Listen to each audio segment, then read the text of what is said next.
നമോ ബ്രഹ്മണേ നമസ്തേ വായോ ത്വമേവ പ്രത്യക്ഷം ബ്രഹ്മാസി ത്വാമേവ പ്രത്യക്ഷം ബ്രഹ്മ വദിഷ്യാമി ഹൃദം വദിഷ്യാമി സത്യം വദിഷ്യാമി തന്മാവതു തദ്ഭക്താരമവതു അവതു മാം അവതു ഭക്താരം. ഓം ശാന്തി ശാന്തി ശാന്തി. ഓരോരോ കാര്യങ്ങളിലും വ്യക്തത വരുത്തേണ്ടത് കൊണ്ട് തന്നെ പല പ്രാവശ്യം റിപ്പീറ്റ് ചെയ്ത് പോകണം. എന്നാൽ മാത്രമേ അതിൽ നമ്മൾ ഉദ്ദേശിക്കുന്ന ആ ഒരു റിസൾട്ടിലേക്ക് നമുക്ക് എത്താൻ പറ്റും. അതുകൊണ്ടാണ് എപ്പോഴും ഇങ്ങനെ ഒരേ കാര്യങ്ങൾ തന്നെ റിപ്പീറ്റ് ചെയ്തുകൊണ്ടേയിരിക്കുന്നത്. അപ്പോൾ അതിലൂടെ നമുക്ക് നമ്മളെ പ്രോസസ്സിൽ ആദ്യത്തെ ഭാഗമായ ശ്രവണം നന്നായിട്ട് ശ്രദ്ധിച്ച് മനസ്സിലാക്കാൻ പറ്റുന്ന ഒരവസ്ഥയിലേക്ക് എത്തും. അതിനുശേഷമാണല്ലോ അതിൻ്റെ അപ്പുറത്തേക്കുള്ള മനനം എന്നുള്ള ഒരു സെക്കൻഡ് സ്റ്റേജ് എന്ന് പറയാൻ വേണമെങ്കിൽ അതിലേക്ക് നമുക്ക് മനനത്തിലൂടെയാണ് നമുക്ക് സംശയങ്ങൾ ഉണ്ടാകുന്നത്. ആദ്യം കേൾക്കുക, കേട്ട് മനസ്സിലാക്കുക. ആ മനസ്സിലാക്കിയ കാര്യങ്ങളിലാണ് പിന്നെ സംശയം വരുന്നത്. ആ സംശയങ്ങൾ ഇല്ലാണ്ടാക്കുന്നതാണ് മനനത്തിലൂടെ ചെയ്യുന്നത്.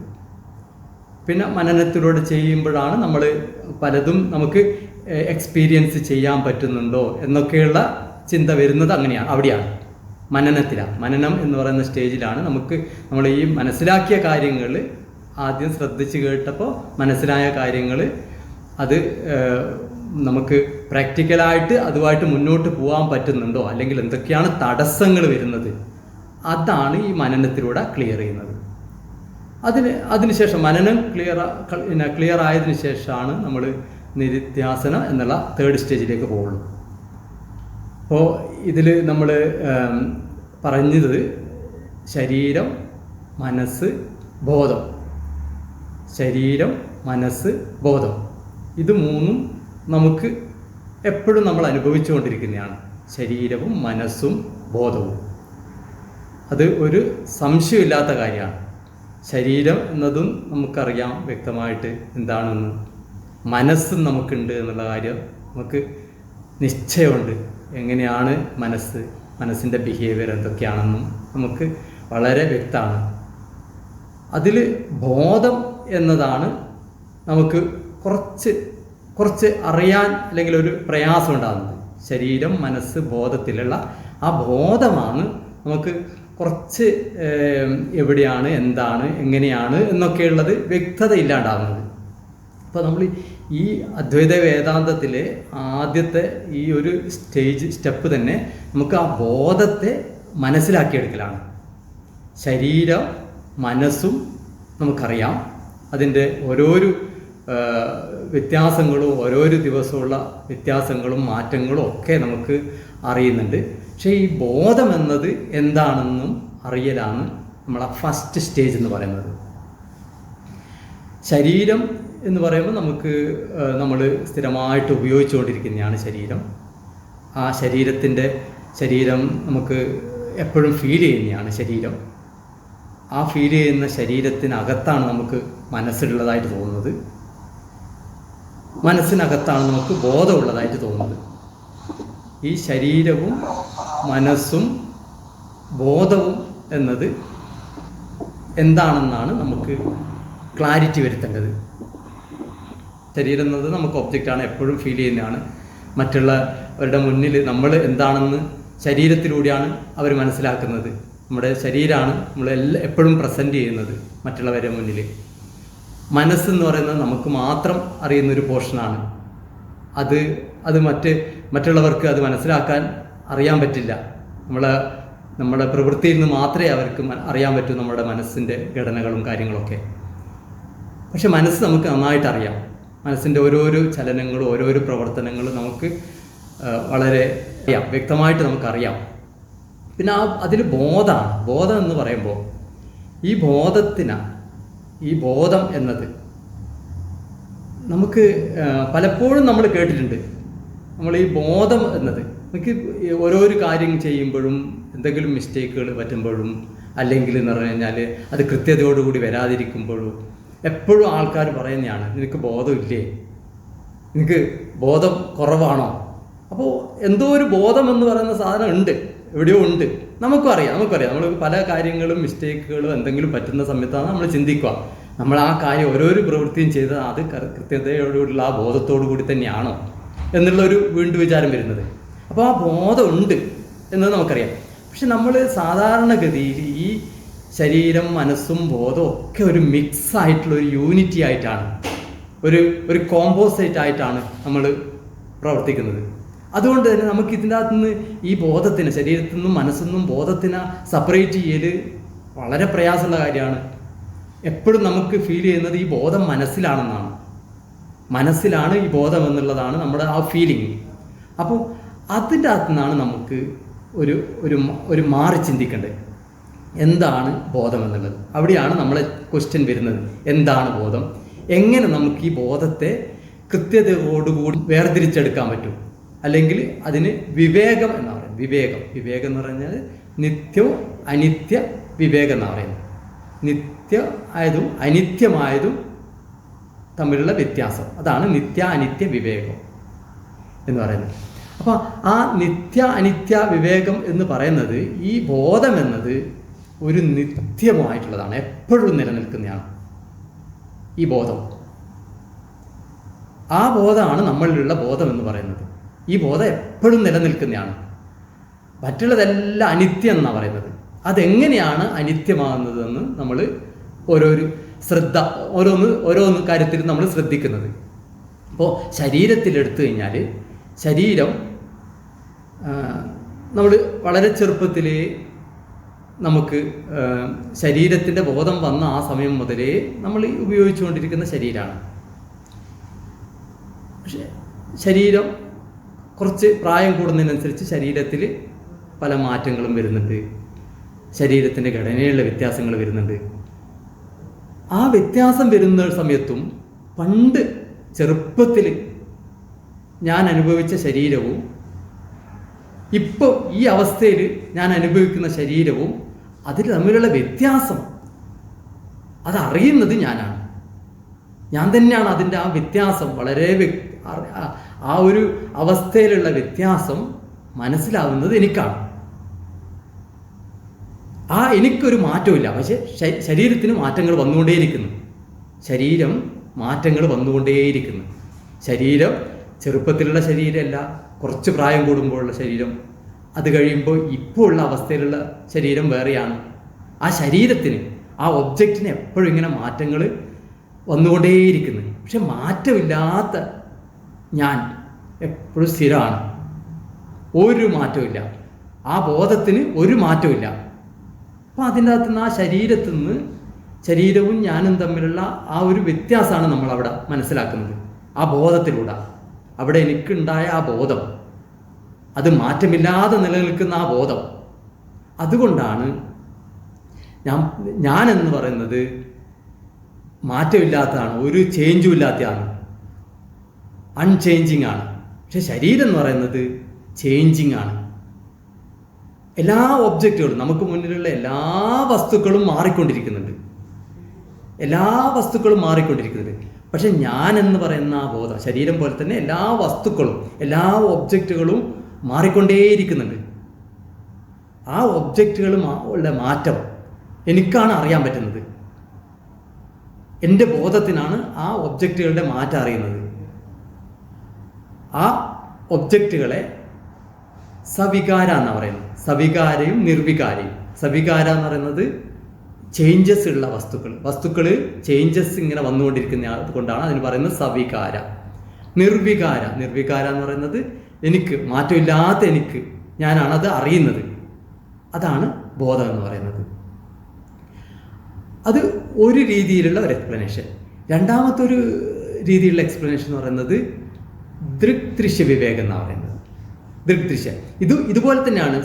ശരീരത്തിലും മനസ്സിലും ഇത് തന്നെയാണ്. മനസ്സിലും ഉള്ള മാറ്റങ്ങൾ എങ്ങനെയാണെന്ന് പറഞ്ഞു കഴിഞ്ഞാൽ, മനസ്സിൻ്റെ അവസ്ഥ, മനസ്സ് നമുക്ക് ഒരു വിഷമമുള്ളൊരവസ്ഥ മനസ്സിലുണ്ടാകുമ്പം അത് നമുക്കത് ഫീൽ ചെയ്യുന്നുണ്ട്. അതിൽ നിന്ന് മാറിയിട്ട് സന്തോഷമുള്ളൊരവസ്ഥ വരുന്നത്, അതും എനിക്ക് ഫീൽ ചെയ്യുന്നുണ്ട്. ആ ഫീൽ ചെയ്യുന്നത് ഞാനാണ്. ആ ബോധമാണ്. എൻ്റെ ബോധത്തിലാണ് എനിക്ക് ഫീലിംഗ് ഉണ്ടാകുന്നത്. ആ ഒരു മനസ്സിലെ ചേഞ്ചസ്, മനസ്സിലെ മാറ്റങ്ങൾ, അല്ലെങ്കിൽ എനിക്ക് കേൾക്കാൻ പറ്റുന്നുണ്ട്. കേൾവിയിൽ കുറച്ച് വ്യത്യാസം വരുമ്പോൾ, കേൾവി കൂടുകയോ അല്ലെങ്കിൽ കുറയോ ചെയ്യുമ്പോൾ ആ വ്യത്യാസം മനസ്സിൽ ഫീൽ ചെയ്യുന്നുണ്ട്. കാണുന്ന വസ്തുക്കൾ, എനിക്ക് കണ്ണടച്ച് കഴിഞ്ഞാൽ പലതും കാണൂല.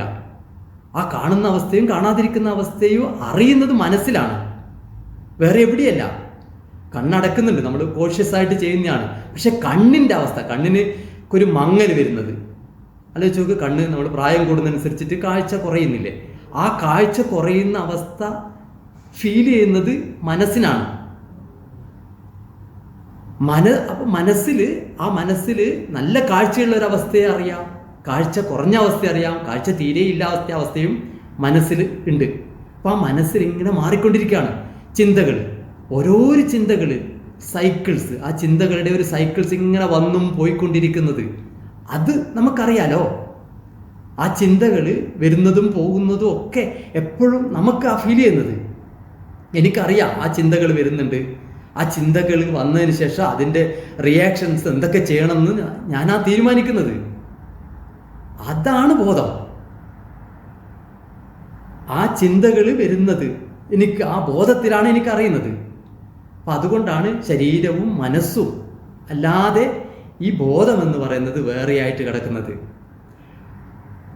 അപ്പോൾ അത് പറഞ്ഞാണ് അത് ഈ ചേഞ്ചസ് വരുന്ന അൺചേഞ്ചിങ് ആയിട്ടുള്ള ബോധവും ചേഞ്ചസ് ആയിട്ടുള്ള മനസ്സും, ചേഞ്ചസ് ഉള്ള ശരീരവും ഒന്നുമില്ലാത്ത ബോധവും.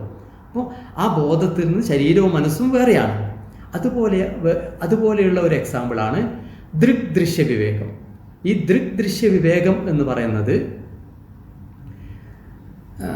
ദൃഷ്ടാവും ദൃശ്യവും. ദൃക്ക് എന്ന് പറയുന്നത് ദൃഷ്ടാവാണ്, ദൃശ്യം എന്ന് പറയുന്നത് നമ്മൾ കാണുന്ന വസ്തുക്കൾ. ഈ കാണുന്ന വസ്തുക്കളും ഈ ദൃഷ്ടാവും. ആദ്യം ദൃഷ്ടാവായിട്ട് മാറുന്നത് കണ്ണിലൂടെയാണ് നമ്മൾ കാണുന്നത്. ഈ കണ്ണിലൂടെ കാണുമ്പം കണ്ണും ഒബ്ജക്റ്റും വേറെയാണ്. ഒബ്ജക്റ്റുകൾ കാണുന്നത് കണ്ണിലൂടെയാണ്. ആ കണ്ണിലൂടെ കാണുന്ന ഒബ്ജക്റ്റുകൾ അല്ലെങ്കിൽ ചെവിയിലൂടെ കേൾക്കുന്ന ശബ്ദം അതും വേറൊരു ഒബ്ജക്റ്റാണ്. ഈ കണ്ണിലൂടെ കാണുന്ന ഒബ്ജക്റ്റും അല്ലെങ്കിൽ ചെവിയിലൂടെ കേൾക്കുന്ന സൗണ്ടുകളും ഒക്കെ എത്തുന്നത് മനസ്സിലാണ് ആദ്യം എത്തുന്നത്. ഇതൊക്കെ ഈ നമ്മളെ ഇന്ദ്രിയങ്ങളിൽ നിന്ന്, പഞ്ചേന്ദ്രിയങ്ങളിൽ നിന്ന്, ജ്ഞാനേന്ദ്രിയങ്ങളിൽ നിന്ന് ഒക്കെ നമ്മൾ എത്തുന്നത് മനസ്സിലാണ്. ആ മനസ്സിലെത്തുമ്പോൾ മനസ്സ് കണ്ണിൽ നിന്ന് വേറെയാണ്. ആദ്യം കാണുന്നത് കണ്ണിനെ കൊണ്ടാണ്. കണ്ണും ഒബ്ജക്റ്റും വേറെയാണ്. പിന്നെ കണ്ണിലൂടെ എത്തുന്നത് മനസ്സിലാണ്. മനസ്സും കണ്ണും തമ്മിൽ വ്യത്യാസമുണ്ട്. അവിടെ മനസ്സിന് കണ്ണിലൂടെയുള്ള കാര്യങ്ങളും ചെവിയിലൂടെയുള്ള കേൾക്കുന്ന കാര്യങ്ങളും അങ്ങനെ മൂക്കിലൂടെയുള്ളതും ഒക്കെ നമ്മൾ ത്വക്കിലൂടെ അറിയുന്നതും എല്ലാ പഞ്ചേന്ദ്രിയങ്ങളിലെ എല്ലാ ഇന്ദ്രിയങ്ങളിൽ നിന്നും, എല്ലാ ജ്ഞാനേന്ദ്രിയങ്ങളിൽ നിന്നുമുള്ള സംവേദനങ്ങളും മനസ്സിലെത്തുന്നുണ്ട്. ആ മനസ്സിനാണ് അറിയുന്നത്. ഈ ഒരു ഓരോ ഇന്ദ്രിയങ്ങളുടെ അവസ്ഥ മനസ്സിനാണ് വ്യക്തമായിട്ട് അറിയുന്നത്. മനസ്സിൽ എത്തിയ കാര്യങ്ങൾ പിന്നെ അറിയുന്നത് ബോധത്തിനാണ്. മനസ്സിനെ കാണാൻ പറ്റുന്നത് ബോധത്തിനാണ്. നോക്കൂ, ഈ ബോധം എന്ന് പറയുന്നത് കംപ്ലീറ്റ് ബോധത്തിനകത്താണ് മനസ്സുള്ളത്. മനസ്സിൻ്റെ അകത്താണ് നമ്മുടെ ശരീരം ഉള്ളത്. നമ്മൾ നേരെ തിരിച്ചിട്ടാണ് വിചാരിച്ചിരിക്കുന്നത്. നമ്മളെപ്പോഴും ചിന്തിക്കുന്ന അങ്ങനെയാണ്. നമ്മുടെ ശരീരമാണ് എപ്പോഴും നമുക്ക് അറിയുന്നത്. ശരീരത്തിൻ്റെ അകത്താണ് മനസ്സിനകത്താണ് ബോധം. അങ്ങനെയാണ് ചിന്തിച്ചിരിക്കുന്നത്. പക്ഷെ അങ്ങനെ ആക്ച്വലി ഇൻ റിയാലിറ്റിയിൽ അങ്ങനെയല്ല ഉള്ളത്. ബോധമാണ്, എല്ലാം ബോധമാണ്. ഈ ബോധത്തിലുള്ള ഒരു പോർഷനാണ് നമ്മളെ മനസ്സെന്ന് പറയുന്നത്. ആ മനസ്സിനകത്താണ് ശരീരമുള്ളത്. ശരീരത്തെ അറിയുന്നത് മനസ്സിലാണ്. നമ്മളെ ശരീരത്തിൻ്റെ അവസ്ഥകളെ എല്ലാം അറിയുന്നത് മനസ്സിലാണ്. മനസ്സിനെ കാണുന്നത് നമ്മളെ ബോധമാണ്. അപ്പോൾ ബോധമാണ് ഓൾ പെർവേഡിങ് എന്ന് പറയുന്ന ബോധമാണ്. ബോധം മാത്രമാണുള്ളത്. ആ ബോധത്തിലാണ് നമ്മൾക്ക് മനസ്സുള്ളത്. മനസ്സിനകത്ത് ശരീരം. ഈ ബോധം എന്ന് പറയുന്നതാണ് ഞാൻ. ആ ഞാനാണ് ഇതിൻ്റെയൊക്കെ സാക്ഷി.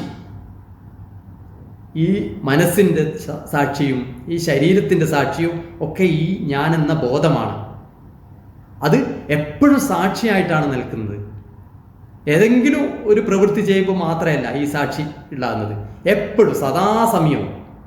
അതുകൊണ്ടാണ് അഷ്ടാവക്രയിൽ പറയുന്നത് എപ്പോഴും മുക്തനാണ്, മോക്ഷമാണ്. മോക്ഷം റിയലൈസ് ചെയ്യാൻ വേണ്ടത് നീ സദാ മുക്തനാണെന്നാണ് പറയുന്നത്. എപ്പോഴും നിനക്ക് അതായത് എപ്പോഴും നിന്റെ ബോധാവസ്ഥയാണ് നിനക്കുള്ളത്. ബോധാവസ്ഥയിലാണ് നീ ഉള്ളത് എപ്പോഴും. ആ ബോധത്തെ നീ ഒന്ന് റിയലൈസ് ചെയ്യേ വേണ്ടൂ.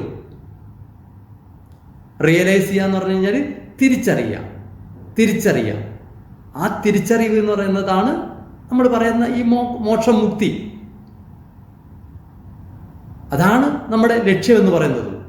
ആ തിരിച്ചറിയുന്ന അതുകൊണ്ടാണ് ഈ റിയലൈസേഷൻ എന്ന് പറയുന്ന ആ വേർഡ് വന്നിരിക്കുന്നത്. റിയലൈസ് ചെയ്യാണ് നമുക്ക് നമ്മുടെ ശരിയായ അവസ്ഥയെ നമ്മൾ റിയലൈസ് ചെയ്യുന്നതാണ് ഇവിടെ. നമ്മുടെ ശരിയായ അവസ്ഥ നമ്മുടെ ശുദ്ധബോധമാണ്. ശുദ്ധബോധം. ആ ശുദ്ധബോധം എന്ന് പറയുന്നത് എപ്പോഴും മുക്തമായിട്ട് കിടക്കുന്ന ഒരു ബോധമാണ്. എപ്പോഴും മുക്തിയാണ് നമുക്കുള്ളത്. എപ്പോഴും മുക്താണ്. ആ മുക്തമായിരിക്കുന്ന അവസ്ഥയാണ് ഉള്ളത് നമ്മളെപ്പോഴും. അത് മാത്രമേ നമുക്കിവിടെ റിയലൈസ് ചെയ്യേണ്ടതുള്ളൂ. അതിനാണ് ഈ ഒരു പ്രക്രിയകളൊക്കെ, ഈ നമ്മൾ കടന്നു പോകുന്ന പ്രക്രിയകൾ, ഈ നമ്മളെ ശ്രവണമായാലും, ശ്രവണത്തിലൂടെ നമുക്ക് ഓരോരോ പ്രാവശ്യം കേൾക്കുമ്പോഴും നമ്മുടെ ക്ലാരിറ്റി ഇങ്ങനെ കൂടി വരണം. ക്ലാരിറ്റി വന്നുകൊണ്ടേയിരിക്കണം. പല രീതിയിൽ, പല ഉപനിഷത്തുകൾ പല രീതിയിൽ പറഞ്ഞ് മനസ്സിലാക്കി തരുന്നത് ഇത് തന്നെയാണ്. ഇതേ സത്യം തന്നെയാണ് പല രീതിയിൽ.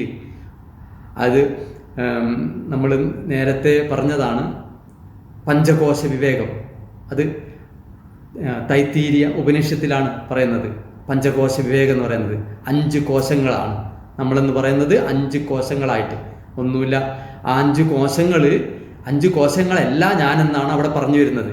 ഈ പറഞ്ഞത് തന്നെ ശരീരവും മനസ്സും എല്ലാം ഞാൻ എന്നാണ് പറഞ്ഞു വന്നത്. അതുപോലെ മാണ്ഡൂക്യ ഉപനിഷത്ത് എടുത്തു കഴിഞ്ഞാൽ അത് അവസ്ഥാത്രയം എന്നാണ് പറയുന്നത്. അവസ്ഥാത്രയം എന്ന് പറയുന്നത് ജാഗ്രത്, സ്വപ്നം, സുഷുപ്തി, ഈ 3 അവസ്ഥകൾ ആണ് അവസ്ഥാത്രയം. ഈ 3 അവസ്ഥയിലും ഉള്ള ആളാണ് ഞാൻ, എൻ്റെ ബോധം എന്ന് പറയുന്നത്.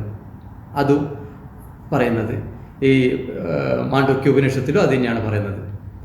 അങ്ങനെ എല്ലാ പ്രകരണ ഗ്രന്ഥങ്ങൾ എടുത്തു നോക്കിക്കഴിഞ്ഞാലും ഒക്കെ നമ്മൾ അറിയേണ്ടത് ഇത്രയേ ഉള്ളൂ. ഈ ശരീരവും മനസ്സും അല്ലാത്ത ബോധത്തെ ഞാൻ അറിയണം. അത് അഷ്ടാവക്ര ഗീതയിൽ ഒരു ശ്ലോകത്ത് പറഞ്ഞാണ്, മയ്യനന്ത മഹാബോധാവാശ്ചര്യം ജീവബീജിഹ ഉദ്യന്തി ജ്ഞന്തി കേലന്തി പ്രവിശന്തി സ്വഭാവതഃ എന്നാ പറയുന്നത്. മയ്യനന്ത മഹാബോധാവാശ്ചര്യം. എന്തൊരാശ്ചര്യം എന്നാ പറയുന്നത്. ഞാനെന്ന് പറയുന്നത് മഹാബോധമാണ്.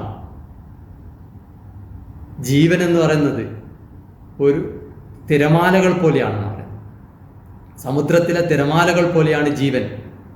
അത് ഉദ്യന്തി എന്ന് പറഞ്ഞാൽ ഉയർന്നു വരുന്നു. ജ്ഞന്തി അടിപിടി കൂടുന്നു. പിന്നെ കേലന്തി എന്ന് പറഞ്ഞാൽ കളിക്കുന്നു. പ്രവിശന്തി പിന്നെ വീണ്ടും സമുദ്രത്തിലേക്ക് തന്നെ ഇല്ലാണ്ടാവുന്നു. അതാന്ന് നമുക്കറിയാലോ. തിരമാലകൾ അങ്ങനെയാണല്ലോ, ഉയർന്നു വരുന്നു. അത് ഒരുപാട് തിരമാലകൾ ഇങ്ങനെ ഉയർന്നു വരുന്നു. പിന്നെ ലാസ്റ്റ് അതെല്ലാം വീണ്ടും സമുദ്രത്തിൽ തന്നെ ഇല്ലാണ്ടാവുന്നു. അതുപോലെയാണ് ഈ ജീവൻ എന്ന് പറയുന്നത്. ഈ ബോധത്തിൽ, ഞാനെന്ന് പറയുന്ന ഈ ബോധത്തിൽ ജീവൻ ഇങ്ങനെ വരുവാണ്. ജീവൻ ഇങ്ങനെ ഉയർന്നു വരുന്നു. ആ ജീവിതത്തിൽ നമ്മൾ എന്ന് പറഞ്ഞു കഴിഞ്ഞാൽ ഒരുപാട് ആൾക്കാർ കൂടിയായിട്ട് പലതും ഇങ്ങനെ പങ്കുവെക്കുന്നു, ഷെയർ ചെയ്യുന്നു, അടിപിടി കൂടുന്നു, കളിക്കുന്നു. പിന്നെ ലാസ്റ്റിൽ വീണ്ടും ബോധത്തിലേക്ക് തന്നെ തിരിച്ചു പോകുന്നു. അതാണ് ആ ഒരു ഇടവേളയാണ് ജീവിതം എന്ന് പറയുന്നത്. അപ്പം ഇതിൽ ഈ ബോധത്തിലാണ് എല്ലാം ഉണ്ടാവുന്നതും നശിക്കുന്നതും ലയിക്കുന്നതും ബോധത്തിലേക്ക് തന്നെയാണ്. അതാണ് അവിടെ പറഞ്ഞു വെച്ചത്. ഇത് അഷ്ടാവക്ര ഗീതയിൽ തന്നെ നോക്കുകയാണെങ്കിൽ ഇതിൽ മുക്തിമിച്ഛസി ചേതാത് വിഷയാൻ വിഷവത്യച, അത് നമ്മളൊക്കെ മുക്തി അല്ലെങ്കിൽ ഈ റിയലൈസേഷൻ ആഗ്രഹിച്ചിട്ട് വരുന്നവരാണ് അല്ലേ. നമ്മൾ റിയലൈസേഷനാണ് നമുക്ക് അറിയേണ്ടത്, ഈ ബോധമാണ് അറിയേണ്ടത്. നമുക്ക് ഈ ബോധം അറിയണമെന്നുണ്ടെങ്കിൽ എന്താ ചെയ്യേണ്ടതെന്നാണ് അഷ്ടാവക്രനോട് ചോദിക്കുന്നത്. അഷ്ടാവക്രൻ്റെ ശിഷ്യനായ ജനക മഹാരാജാവ് ചോദിക്കുന്നതാണ്. അഷ്ടാവക്രൻ വലിയ മഹാമുനിയാണ്, അഷ്ടാവക്രൻ്റെ ശിഷ്യനാണ് ജനക മഹാരാജാവ്. ആ ജനക മഹാരാജാവാണെങ്കിൽ വലിയ ഫിലോസഫറാണ്.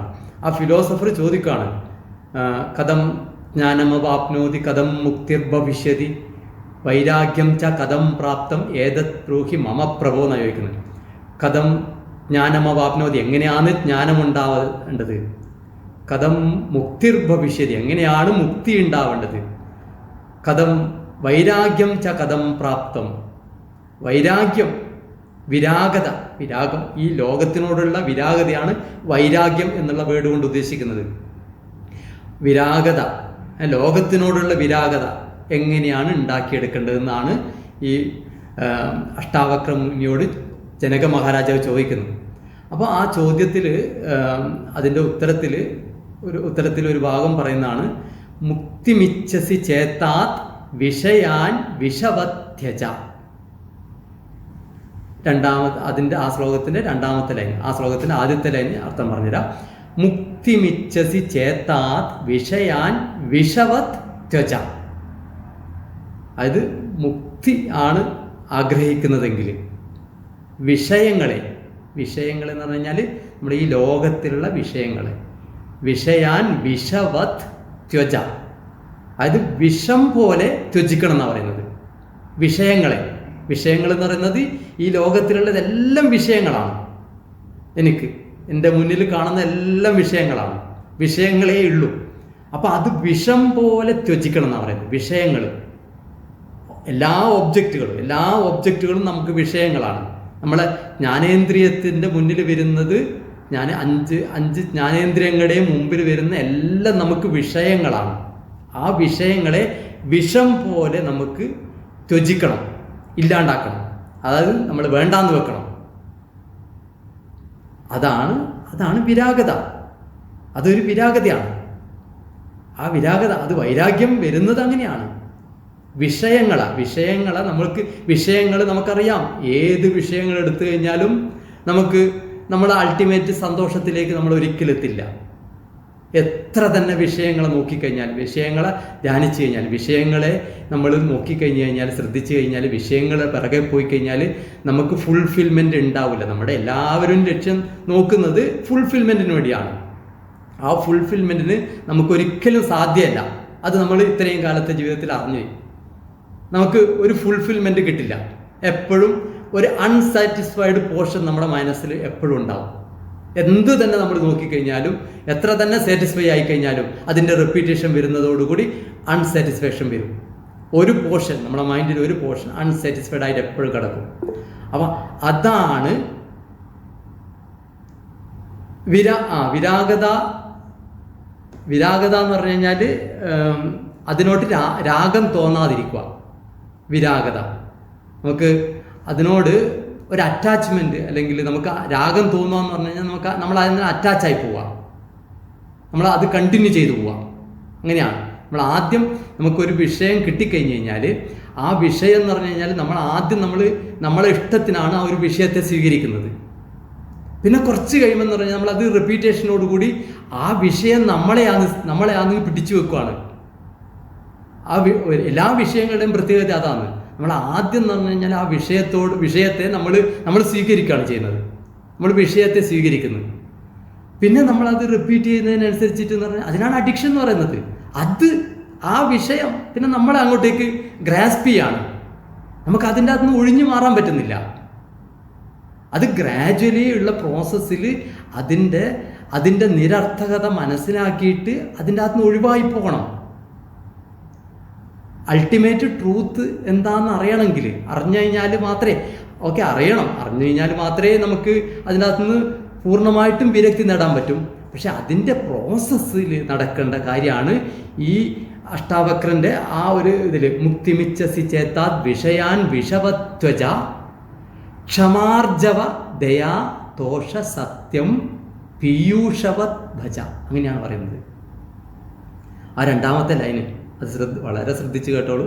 ക്ഷമ, ആർജവം, ദയാ, തോഷം, സത്യം, പീയൂഷവത് ഭജ.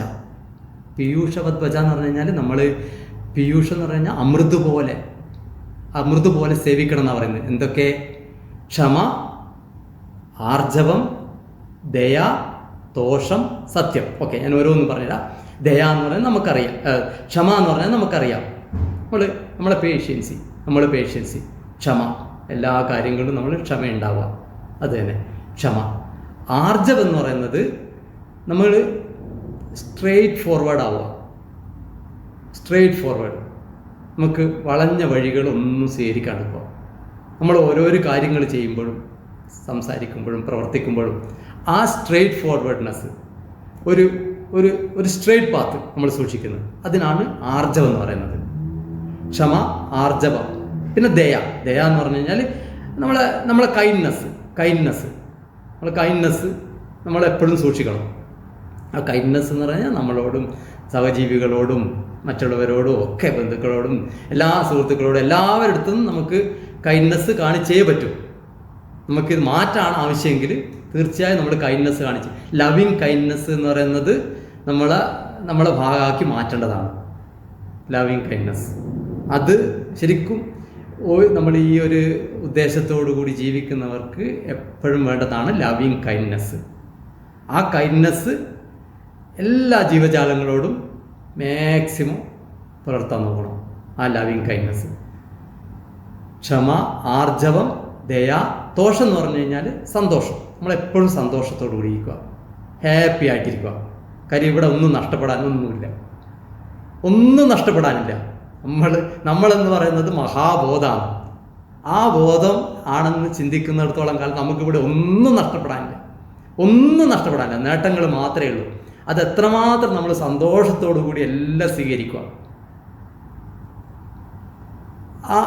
അതായത് നമ്മൾക്ക് ദുഃഖം വരുന്ന സമയത്ത് എന്ന് പറഞ്ഞു കഴിഞ്ഞാൽ നമ്മളെപ്പോഴും ആലോചിക്കണം, നമ്മൾ ബോധമാണ്, മഹാബോധമാണ് ഞാൻ. ഈ വലിയ ഈ ലോകം മുഴുവനുമുള്ള ഈ യൂണിവേഴ്സ് മുഴുവനും സ്പ്രെഡ് ചെയ്ത് കിടക്കുന്ന ബോധമാണ് ഞാൻ. എൻ്റെ റിയൽ നേച്ചർ അതാണ്. എനിക്കിവിടെ ദുഃഖിക്കാനായിട്ടൊന്നുമില്ല. ദുഃഖം എന്ന് പറയുന്നത് എന്ന് പറഞ്ഞു കഴിഞ്ഞാൽ വരുന്നതും പോകുന്നതുമാണ്. അതൊക്കെ എന്ന് പറഞ്ഞു കഴിഞ്ഞാൽ ഒരു നൈമിഷികമാണ്. നമ്മളതിനെ ചിന്തിച്ചിട്ടാണ് കൂട്ടിക്കൊണ്ടു പോകുന്നത്, അതിനെ വലുതാക്കി എടുക്കുന്നത് ചിന്തയിലൂടെയാണ്. ആ ചിന്തിക്കുന്നത് പോലും ഞാനല്ല ചിന്തിക്കുന്നത്, മനസ്സാണ് ചിന്തിക്കുന്നത്. മനസ്സെന്ന് പറയുന്ന ഒബ്ജക്റ്റാണ്, നമുക്ക് കിട്ടിയ ഒരു ഇൻസ്ട്രുമെൻ്റ് മാത്രമാണ്. ആ ഇൻസ്ട്രുമെൻ്റ് നമ്മൾ ഉപയോഗിക്കുക, അത് നമ്മൾ അവിടെ വേണ്ടുന്ന സമയത്ത് മാത്രം ചിന്തിക്കുക, ആവശ്യത്തിന് ചിന്തിക്കുക. അപ്പോൾ അങ്ങനെ ഒരു ചിന്തയിലൂടെ ആയിരിക്കണം നമ്മൾ പോകേണ്ടത്. അപ്പോൾ ആ തോഷം എന്ന് പറയുന്നത് സന്തോഷമാണ്. സന്തോഷത്തോടു കൂടി ഇരിക്കുക എപ്പോഴും. തോഷം. പിന്നെ സത്യം എന്നത് എന്ന് പറഞ്ഞാൽ ട്രൂത്ത്ഫുള്ളാവും. എല്ലാ കാര്യങ്ങളിലും ട്രൂത്ത്ഫുള്ളായി നിൽക്കുക. സത്യമാണ് എപ്പോഴും. സത്യം അത് എല്ലാ ഉപനിഷത്തുകളിലും സത്യം തന്നെയാണ് പറയുന്നത്. സത്യമാണ് അൾട്ടിമേറ്റ് ട്രൂത്ത്. സത്യമേവ ജയതേ എന്ന് നമ്മളെ മോട്ടോ അല്ലേ, നമ്മളെ ഭാരതത്തിൻ്റെ എംബ്ലത്തിൽ കാണുന്നില്ല, സത്യമേവ ജയതേ. അത് ഒരു ഉപനിഷത്ത് എന്നുള്ളതാണ്. മുണ്ടകോപനിഷത്തിലുള്ള ഒരു മന്ത്രമാണ്. സത്യമേവ ജയതേ ന അനർത്ഥം നാം. അതിൻ്റെ ഫുള്ളായിട്ടുള്ള, അത് ഫുള്ളല്ല, ആ ഒരു ലൈനിൽ വരുന്നത്. അതിൻ്റെ പിന്നെയും അതിൻ്റെ വേഴ്സുകളുണ്ട്. സത്യമേവ ജയതേ ന അനർത്ഥം എന്നാണ്. പക്ഷെ നമ്മൾ അതിൻ്റെ അകത്തുനിന്ന് ആ സത്യമേവ ജയതേ, അതാണ്. ന അനർത്ഥം എന്ന് പറഞ്ഞു കഴിഞ്ഞാൽ മിഥ്യ അല്ല. അനർത്ഥം എന്ന് പറഞ്ഞു കഴിഞ്ഞാൽ സത്യമില്ലാത്തത് ഒന്നും ജയിക്കില്ല എന്നുള്ളതാണ് സത്യമേവ ജയതേ. അപ്പം ഈ സത്യം എന്നുള്ളത് നമ്മൾ എപ്പോഴും നമ്മുടെ ഒരു ഇൻഹറൻറ്റ് ക്വാളിറ്റി ആയിട്ട് മാറണം. സത്യം എന്നത് ഈ ഒരു ക്ഷമ, ആർജവം, ദയ, തോഷം, സത്യം, ഇത് ആണ് നമ്മുടെ അളവുകോൽ എന്ന് പറയുന്നത്. നമ്മൾ സ്പിരിച്വലി മുന്നോട്ട് പോകുന്നതിൻ്റെ ഒരു അളവുകോൽ. നമ്മൾ എത്രമാത്രം നമുക്ക് വിരാഗത അല്ലെങ്കിൽ വൈരാഗ്യത്തിലേക്ക് നമുക്ക് മുന്നോട്ട് പോകാൻ പറ്റുന്നുണ്ടെങ്കിലും നമ്മൾ ആ വൈരാഗ്യത്തിലേക്ക് നമ്മൾ എത്തിയിട്ടുണ്ടോ എന്നുള്ളത് നമുക്ക് അളക്കാൻ പറ്റുന്ന ഒരു അളവുകോലാണ് ഈ 5 വെർച്യൂസ്. ഈ 5 വെർച്യൂസ് നമുക്ക് കീപ്പ് ചെയ്യാൻ പറ്റുന്നുണ്ടോ, അല്ലെങ്കിൽ ഏതെങ്കിലും നമുക്ക് ഫെയിൽ ആവുന്നുണ്ടോ എന്നാണ് നമ്മൾ നോക്കേണ്ടത്. ഇതിൽ ഫെയിൽ ആവുന്നുണ്ടെങ്കിൽ അതിനെ നമ്മൾ കറക്റ്റ് ചെയ്യാം. വേറെ ഒരു മാർഗവുമില്ല.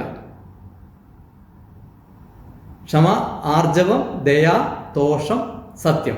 ഒന്നും കൂടി പറയാം.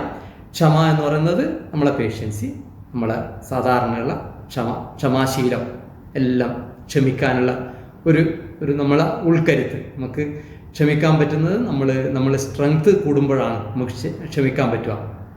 ക്ഷമയില്ലാതാവുന്നത് നമ്മളെ സ്ട്രെങ്ത് കുറയുന്നതിൻ്റെ ലക്ഷണമാണ്. അപ്പോൾ ക്ഷമിക്കാൻ പറ്റുന്നുണ്ടെങ്കിൽ, കാര്യം ഇവിടെ ഒന്നും സംഭവിക്കാനൊന്നും പോകുന്നില്ല ക്ഷമിച്ചതുകൊണ്ട്. നമുക്കൊരു ദോഷവും സംഭവിക്കാൻ പോകുന്നില്ല ക്ഷമിക്കാൻ പറ്റുകയാണെങ്കിൽ. ആർജവം, നമ്മുടെ ആറ്റിറ്റ്യൂഡ്, ഒരു സ്ട്രെയിറ്റ് ഫോർവേഡ് ആയിട്ടുള്ള ഒരു ആറ്റിറ്റ്യൂഡ്. വക്രത നമ്മളില്ലാതിരിക്കുക. നമ്മൾ അൾട്ടിമേറ്റ് ട്രൂത്താണ് നമുക്ക് അറിയേണ്ടത്. ആ ട്രൂത്ത് നമ്മൾ സ്ട്രെയിറ്റ് ഫോർവേഡ് ആയിരിക്കണം. എന്നാൽ മാത്രമേ ആ അൾട്ടിമേറ്റ് ട്രൂത്ത് നമ്മളിലേക്ക് എത്തുള്ളൂ. അൾട്ടിമേറ്റ് ട്രൂത്ത് നമുക്ക് വേണമെന്നുണ്ടെങ്കിൽ നമ്മൾ ആർജവം ഉണ്ടായിരിക്കണം. ക്ഷമ, ആർജവം. പിന്നെ ദയ, ലവിങ് കൈൻഡ്നസ്. ആ ദയ നമ്മളെല്ലാവരും കേട്ടത് തന്നെയല്ലേ ഇതിലോ. Loving kindness. ഈ ലവിങ് കൈൻഡ്നസ് എന്ന് പറഞ്ഞാൽ പല രീതിയിൽ നമുക്ക് നോക്കാം. അത് കാര്യം എന്ന് പറഞ്ഞു കഴിഞ്ഞാൽ മറ്റുള്ള സഹജീവികളോട്, അല്ലെങ്കിൽ നമ്മളെ എല്ലാ മൃഗങ്ങളോടും ഒക്കെ നമുക്ക് ആരോട് വേണമെങ്കിലും നമുക്ക് ലവിങ് കൈൻഡ്നസ് തോന്നാം. ലവിങ് കൈൻഡ്നസ് എന്ന് പറഞ്ഞാൽ ഈ അഹിംസ എന്ന് പറയുന്നതൊക്കെ അതിൽ പെട്ടതാണ്. അഹിംസ പരമോധർമ്മമായിട്ട് നമ്മൾ മഹാത്മാഗാന്ധി ഫോളോ ചെയ്യുന്നല്ലേ. മഹാത്മാഗാന്ധി എപ്പോഴും പറയുന്നല്ലേ, അഹിംസ പരമോധർമ്മം, പരമമായ ധർമ്മം അഹിംസയാണെന്ന്. അപ്പം അഹിംസ, ആ ലവിങ് കൈൻഡ്നസ് തോന്നണമെങ്കിൽ നമുക്ക് ആ ദയ എന്നുള്ളത്, ആ ഫീലിംഗ് ഉണ്ടാവണം. ആ ദയ ഉണ്ടാകുമ്പോഴാണ് നമ്മൾ ഒന്നിനെ ഹിംസിക്കാതിരിക്കുക. കാര്യം ഹിംസിക്കുമ്പോൾ ഒക്കെ അതിൻ്റെ എഫക്റ്റ് നമ്മളിൽ തന്നെ എത്തുന്നത്. കാര്യം ഹിംസിക്കുന്നത് ഞാൻ എന്നെ തന്നെയാണ്. കാര്യം അൾട്ടിമേറ്റ്ലി ഞാനാണ് ഇതെല്ലാം. ഓരോന്നും ഇവിടെ കാണുന്നത് മുഴുവൻ ജീവജാലങ്ങളും മരങ്ങളും പക്ഷികളും മൃഗങ്ങളും ഒക്കെ ഞാൻ തന്നെയാണ്. അതാണ് ബ്രഹ്മം. അപ്പോൾ ഞാൻ ഹിംസിക്കാതിരിക്കുന്നത് എന്നെ തന്നെയാണ്. ഞാനത് ഫോളോ ചെയ്യുമ്പോൾ, ആ വെർച്യു ഫോളോ ചെയ്യുമ്പോൾ ഞാൻ ഹിംസിക്കാതിരിക്കുന്നത് എന്നെ തന്നെയാണ്. ഞാൻ സംരക്ഷിക്കുന്നത് എന്നെ തന്നെയാണ്.